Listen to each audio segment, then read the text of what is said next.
Hey everybody, welcome back to The Takeover. I'm your host, Matt Johnson, and today I have a very special guest, Paul Noble, on the show. So I have a little introduction that I have for Paul, and then I'm going to bring him on here to introduce you guys. So every year, manufacturing companies spend $500 billion with a B on parts to keep their facilities up and running. Parts data is a real pain point, leading to millions of dollars in overstocked inventory.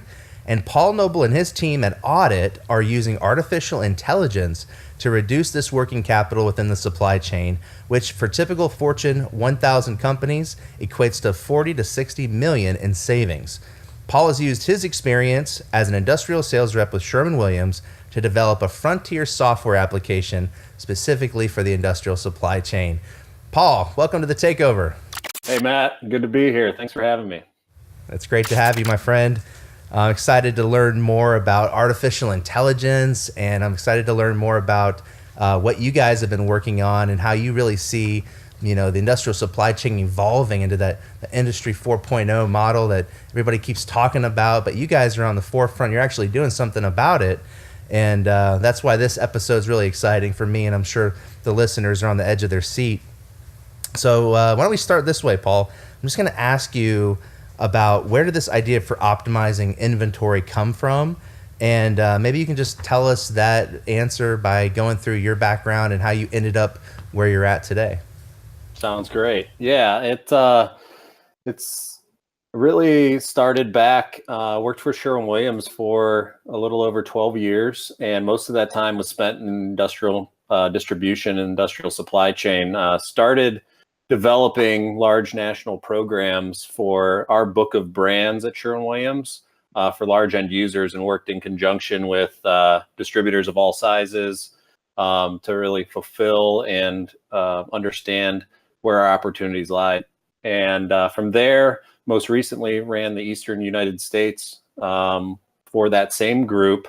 And as my role in the organization stepped up and we continued to engage with end users, saw a disparity in the disconnectivity of the supply chain. Essentially, the data that we needed as a supplier and the data that our distributors were receiving from end users caused a lot of different problems where neither one of the individual parts could really maximize their value to one another and to the entire value stream.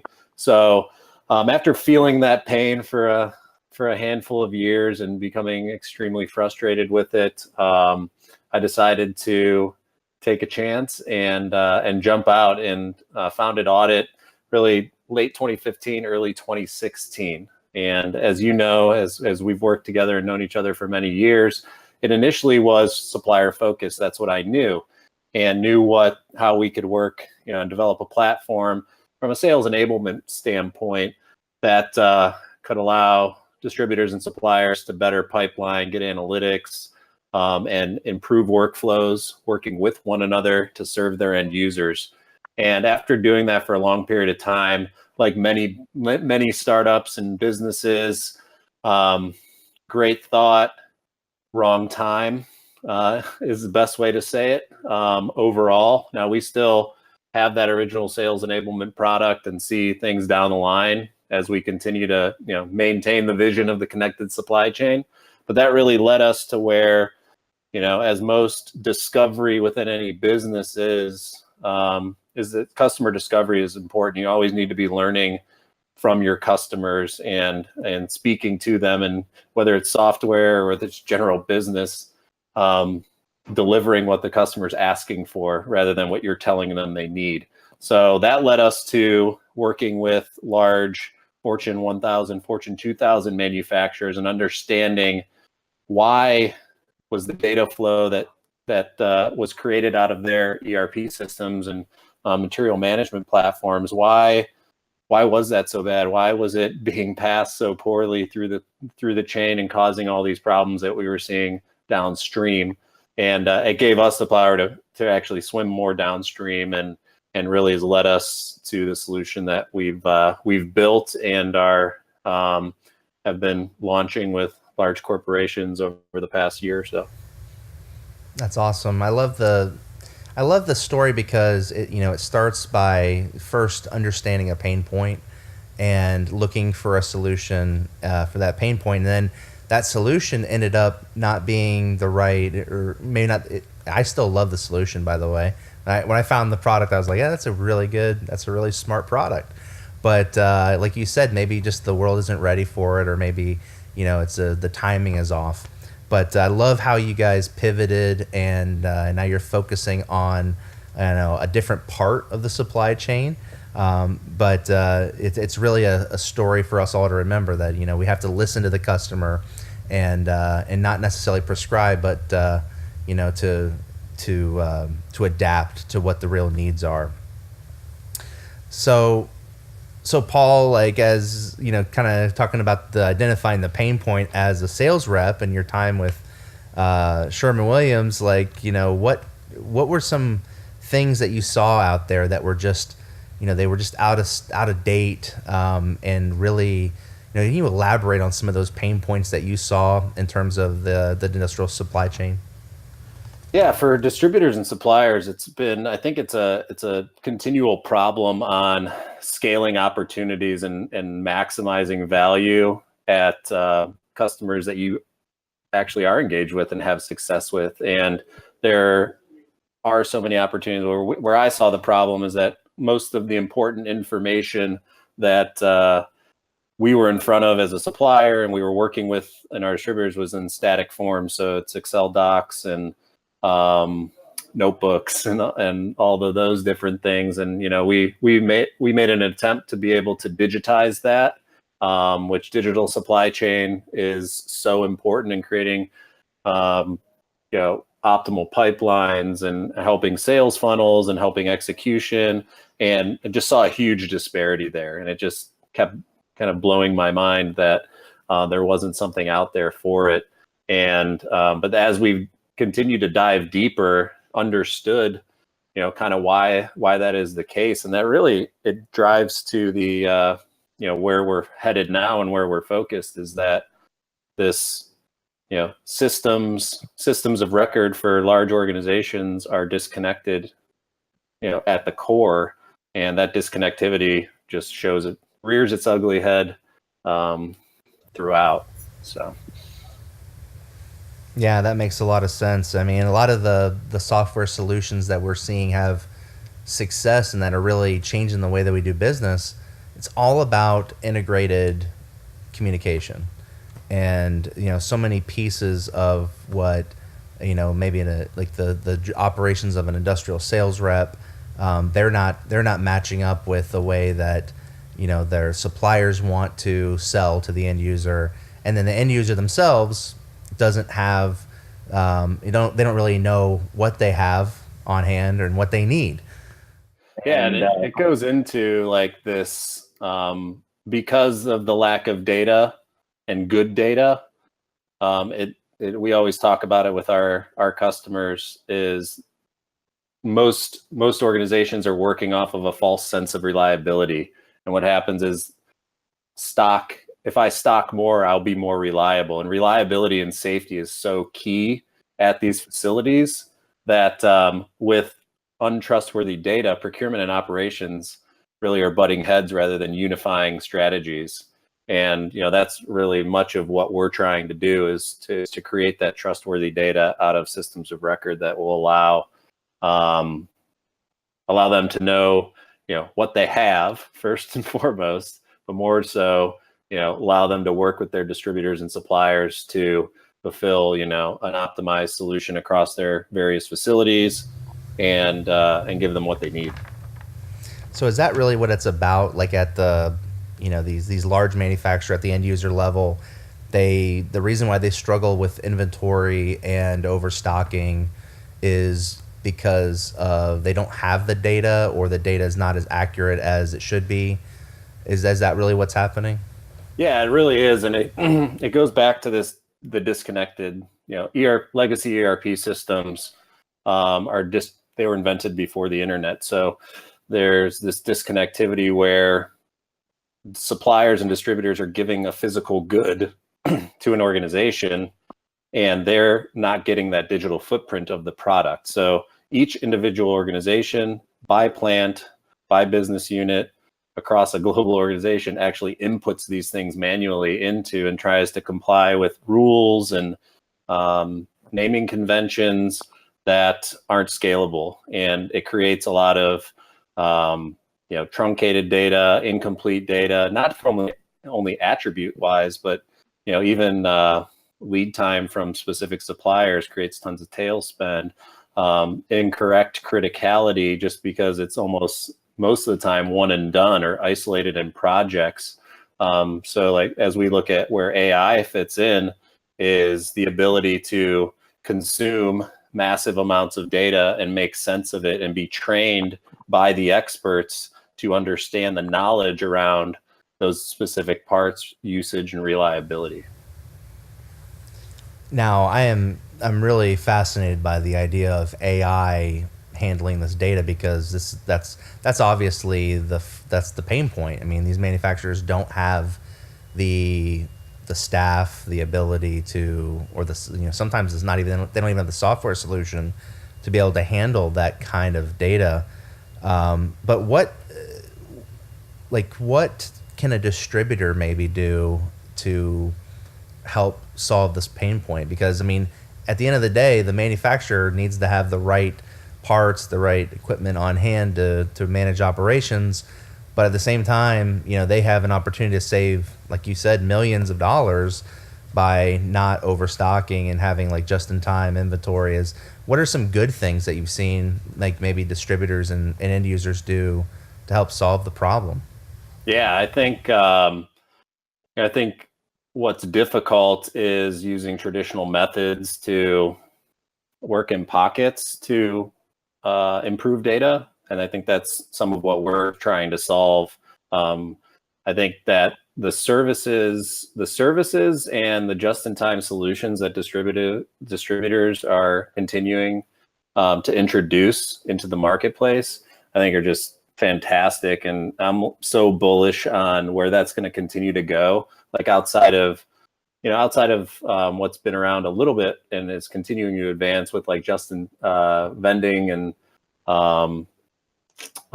in-store solutions or vendor managed inventory, those types of things. Right. I'm super bullish on additive manufacturing and where that's going to take the ability for more in time, more flexibility, more development of products and that type of stuff. I just think the actual aspect though, where services can be enhanced, and that's really where I see it with distributors and suppliers, and that will allow them to do what they do better and not have to be bogged down with only getting a limited view of where they can help each of their customers and provide better, more complete solutions for what they're great at, which is logistics support and supply. Love it. So we have some very optimistic things to look forward to in the future. And we're going to talk about the future after we take a quick break. So we're going to talk about the future. We're going to talk about AI. We're going to talk about what's possible. And look forward to having you guys back right after this quick break. We'll be back with Paul.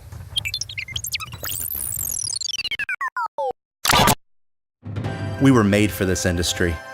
We've been learning, listening, and adapting for over 15 years. But I feel like we've only just begun. From the beginning, our mission was to help industrial suppliers grow their business. Today, the world is spinning faster than ever before, and we refuse to slow down because nothing less than the future is at stake. For many of our clients, we are the bridge between yesterday and tomorrow, helping them seize the moment today. They say tigers starve last. Are you hungry? Are you playing offense, attacking the market and driving change? Or are you retreating to the boardroom, trying to figure out how to survive? Everything we do is about building relationships and brands that stand the test of time. So yeah, we're crazy passionate about helping you transform your business. That's our legacy. What's yours?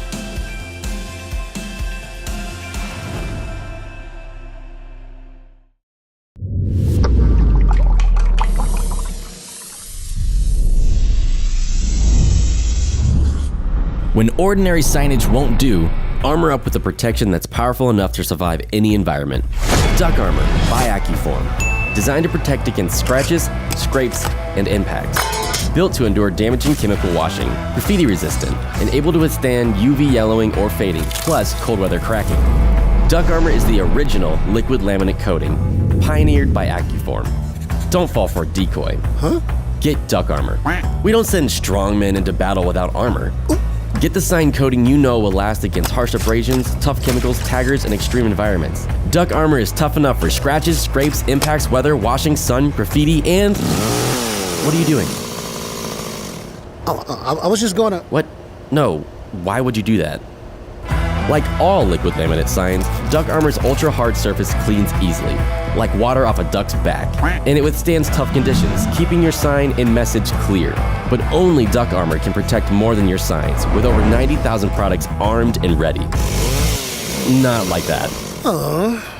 Don't pay for protective coating on cheap sign material.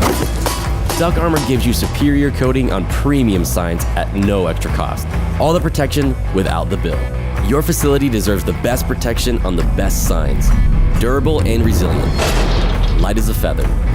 Duck Armor has you covered.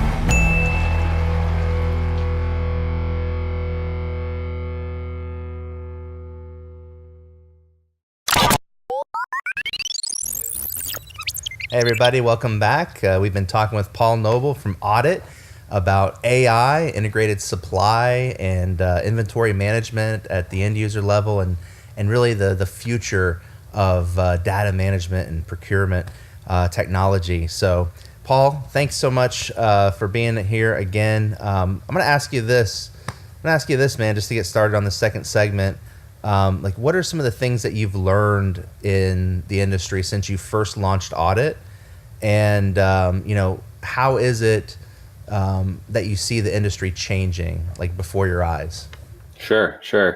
So first, it's so much, right? So, in launching a business, nothing goes according to plan. And I think continuing to learn more and deepen that learning on the different values for each of those different supply chains has been pieces of the supply chain's been really a great experience for me as we've continued to develop. And the industry, I see our industry, changing significantly with Industry 4.0, and obviously top of mind and top of news feeds everywhere is the outside, Amazon and all the others that are bringing some more consumer-based expectations to the industry too. So I do see that's going to challenge current distribution models, but I think they've been responding really, really well in terms of using their expertise and knowledge to thwart that. But I think it'll continue to evolve. I do think that Amazon will be successful in where they fit in, but and continue to see the consolidation that we've been seeing in other industries over the years. Maybe not quite to the extent because of the specifics around services and specialty distribution that's so important to manufacturing operations. But I think certainly a consolidation of groups and regional distributors and things of that nature. Yeah, I agree. I've been thinking about this a lot lately, and in fact, I think one of the things that I've been telling our customers who are distributors is that they can work with the Amazon, but they can also compete with them because they have the ability to become hyper specialists, and I think that's where there is a really bright future for industrial distributors to be able to specialize in a particular area, if it's like fall protection or if it's fasteners or power tools or what have you. There's a lot of promise in that, and there's a lot of promise in distributors who are actively looking to solve their end users' pain points, and that's kind of where you guys you're helping out. You're trying to you're trying to save the end user money and we talked a little bit about some of the things that distributors can do well. But what about, what are some of the benefits of AI? I mean, let's just talk a little bit about what AI can do in terms of managing massive amounts of data. Help us to wrap our minds around that. So we have, first want to say on our team, we have just some incredible minds. My CTO, JR, is a neural AI expert and actually met my CTO and CEO, JR and George, while they were developing a visual recognition technology for unmarked parts. So much of what even Amazon has released, and through an acquisition from out of here in Atlanta, a company called PartPick, they were doing something similar there. And so we had that kind of connected value and really understood one another as we came together and worked together to paint this vision.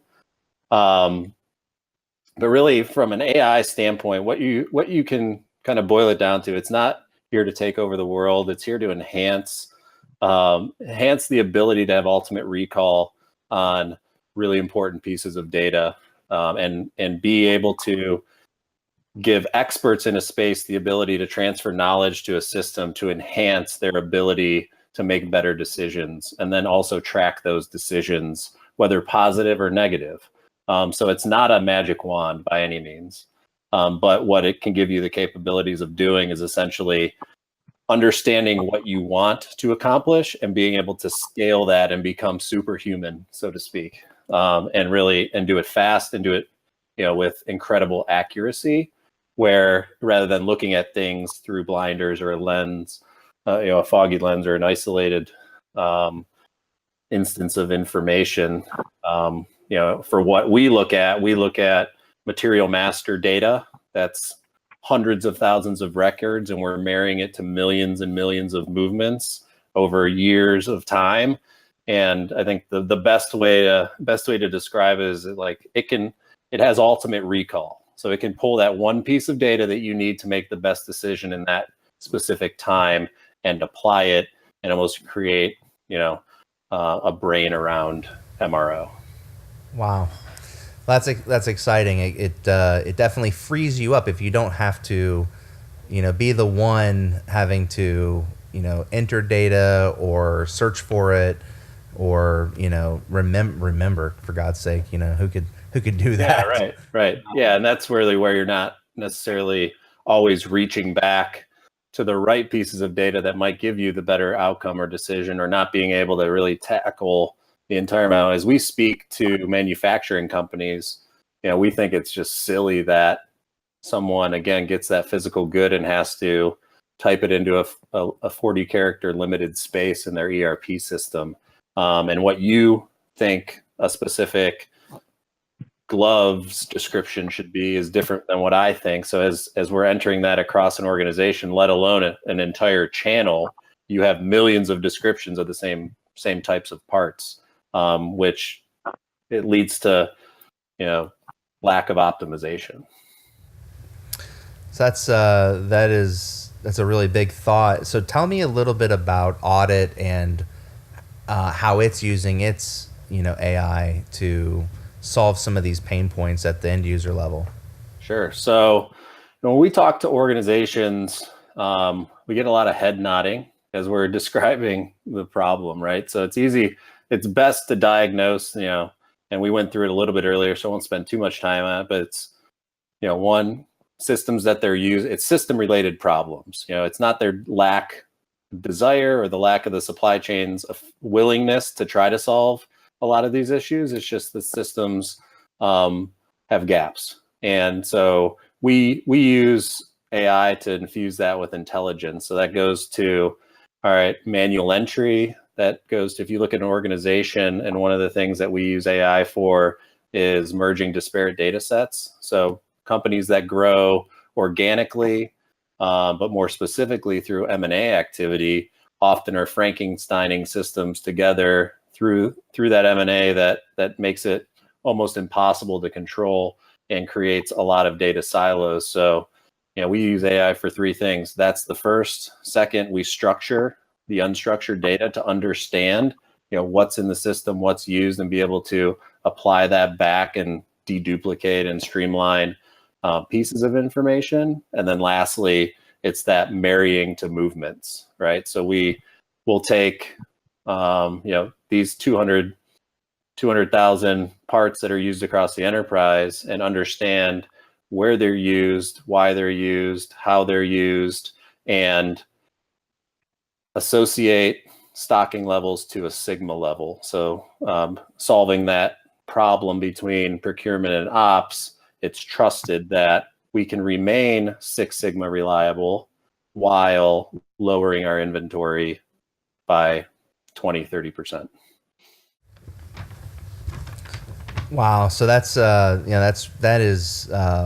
sounds like it's really big. Do you find that people who are wanting to implement this, do you find that they have a hard time, wrapping their minds around, all that it can do? Because it seems like there's so much that you could do. Like, where do you start with something like this? Yeah, we really just start with, there's a lot of low-hanging fruit in most situations. So we're able to kind of take baby steps, so to speak, in finding where there's clear opportunities to enhance. And when we're looking at data, it's not necessarily cleansing data, it's structuring it to understand. So the data doesn't have to be perfectly clean to be able to return on an ROI. And that's, specifically interesting because, as you look at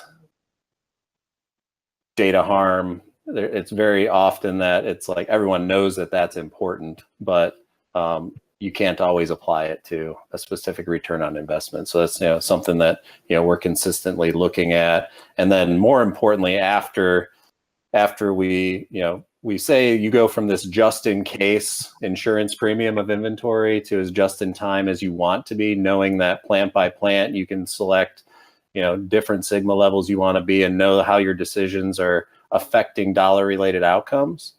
And where it's really globally operational is eliminating variabilities across plants, which I think has been proven through our research at Autit, as well as just living in the space and just being able to roll out 50 facilities is nearly impossible without some help. And we think AI, like why AI? It's because it's here now and the computing power is finally here that we can put it into real world solutions.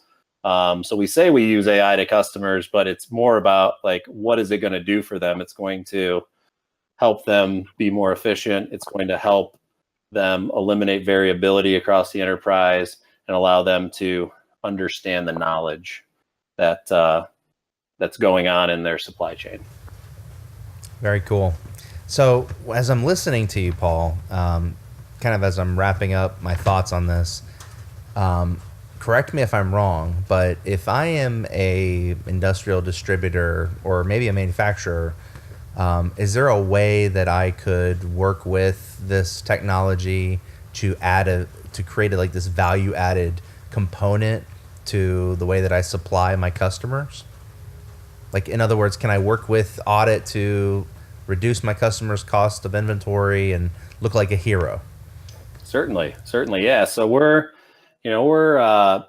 much of our focus is working with end users now, but based on, as we see, again, back to this connected supply chain, our goal is to work with suppliers so that they can get greater visibility and understanding of where their products are going, how their customers are using these products, how that can help them from a marketing, an R&D, a forecasting standpoint, in a in a specific basis. And the same thing goes for distributors, that again, it allows everyone to do what they do best, is really what we're looking to enhance. So it's whether it's SAP, Oracle, or other various system, we're looking to enhance the features that exist in an ERP or a procure to pay system. And the same thing goes with enhancing the services that distributors can offer and execute on this. And we're starting to have conversations with a handful of different distributors and different suppliers to more uniquely understand where we can help. And so we're open to that if anyone out there watching is interested. Awesome. Well, that's a great segue, is because we're unfortunately we're out of time, but I love dreaming about some of the ways that we can improve the supply chain, some of the ways that business is going to evolve in the coming years, and I think we've touched on that. But as we kind of wrap up here, Paul, I'd like for you to invite people to come into your world and maybe have a conversation with you. Where can they go to learn more about your technology that you've been developing, and how can they reach you? Sure. So our website is autit.com, AUTIT, and we're consistently working on improving that. So we'll be rolling out a new website here that'll create a better user experience, and then always open to shoot me a note at paul@autit.com, and would love to have conversations around this. I think the experts within the channel, I've coming into the channel 10 plus years ago, just really fell in love with the opportunities that exist within industrial manufacturing and just supply chain in general, and think that this supply chain specifically, has a great long life ahead of it, and we're happy to be a part of it. Very cool. Well, again, Paul, it's been a pleasure having you on the show. I love talking to you. I love looking at another bald head, at the beard. It's been fun, man. Thanks for coming on the show, and we'll have to do this again, man, sometime. Always good catching up. Anytime. Thanks. All right. Take care.